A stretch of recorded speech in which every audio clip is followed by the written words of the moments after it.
Okay guys, back again. My glutes, left glute. That was giving me trouble. The hip flexors and my hip flexors and my glutes, full strain going through my glutes. It was just ridiculous. I was pretty sore. I just stopped in the last 3 to 5K. I just constantly had to give myself a break because I was tightening up. They ask you how you are, you just have to say that you're fine when you're not really fine, but you just can't get into it because they would never understand. I really needed to go toilet again. Doing my head in. Always need to go toilet when I'm on that bloody thing. In my forearms, bit of an injury I've had. Through my buttocks into my back. Barely made that. I'm gonna burn out pretty quickly. I reached my threshold on that one.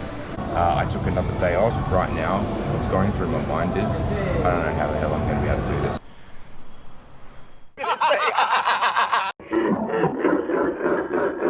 Hey guys, welcome back to A Life of Inches. This is the final video of the rowing challenge that I attempted in December 2020, and it was a big failure. I didn't attempt the 100k row in 24 hours. I actually stopped after 1 week, and there are several reasons why I stopped. The first reason or justification or excuse I want to use is that my body wasn't physically up for it. I was experiencing chronic amounts of pain in my hip flexors and my glutes, and I really just wasn't able to function properly throughout the day after a while. Riding the scooter around Tainan was becoming difficult every time I took off from the lights. I'd try and lift my legs up, and it was really taxing. I could just feel it everywhere I was going. The second reason was I could see that this was something that was going to consume a lot of my time to prepare for it, that it was just taking way too much away from the things that I was trying to achieve still on a daily basis. And at this point in time, rowing 100 kilometers in 24 hours is not a priority of mine. My priorities are around building this channel and going after some of the more potent dreams and goals that I have for my life. And I really didn't want to waste any more time concentrating on the rowing challenge. I'm going to attempt it in the future, but I physically know within myself that my body is not ready for it. I think the most I got in a 24-hour period was about 22 to 25 kilometers. So yes, I failed, but I only failed this attempt. There's going to be another opportunity for me to go at this again in the future. I don't regret doing it. I don't regret attempting it. I think it was a very valuable experience. I learned so much, and it opened my eyes to many things that I'm going to be able to now apply to the other things that I want to do. One of the key takeaways that I got out of it that really dawned on me early is that whole theory behind an overnight success. Now, when you look at it from that point of view, I tried to jump onto a rowing machine, something that I don't do and have never really done in my whole life, only a handful of times, and I tried to do something pretty extreme. It just shows that there's a lot of work involved to get to a level where you want to complete something like rowing 100 kilometers in 24 hours. Rowing 100 kilometers in 24 hours is no easy task. I found that out straight away. I was barely able to do 10 before I fatigued and was done for the day. One time I tried to do 15 and it completely destroyed me. So trying to do 100 was just going to be virtually impossible. It's not saying I couldn't have done it, but I didn't have the motivation to do it. My life wasn't at stake, so there was no real need to do it. The other thing I learned, well, not really learned, I just reinforced in myself, is just giving things a go.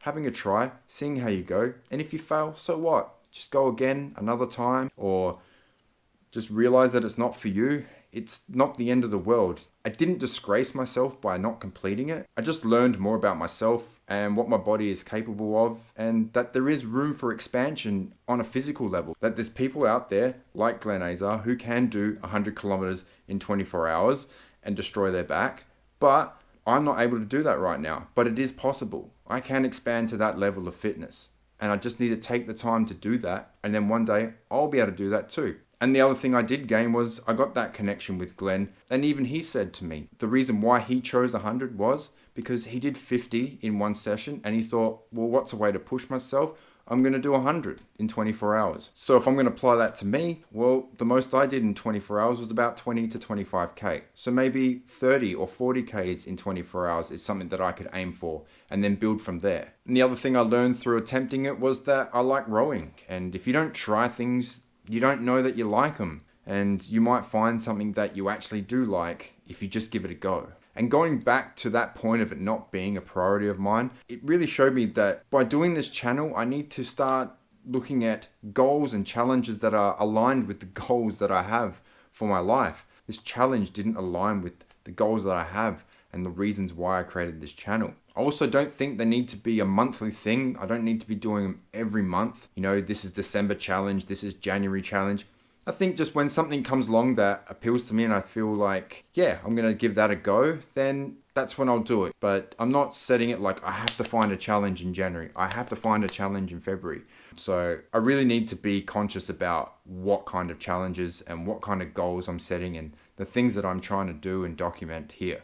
So that's all it was really. That's the challenge done. It's been a while now since I've done it. It's taken me a while to edit all these videos, and I'm just trying to knock this one out now because I really want to move on to some other things, because through doing this, I've just had so many ideas and so many things that I want to do and so many videos that I want to make now that we really need to just finish this rowing challenge off. I really want to thank Glenn for actually responding to me and connecting with me, and he now follows the channel and everything, so I'm really appreciative of that. I'm also really appreciative of everyone who is following the channel now. It's growing quicker than my other channel that I have. I do this stuff for me as much as I do it for anyone else who wants to watch it. It helps me grow, even if no one else cares. I think the right people with the right mindset will resonate with what I'm doing here, and they will join me on this journey, and that's all I'm after. So thanks for joining me on this rowing challenge. Please also remember to like this video, subscribe to my channel, and I will be back with you guys very soon. Take care.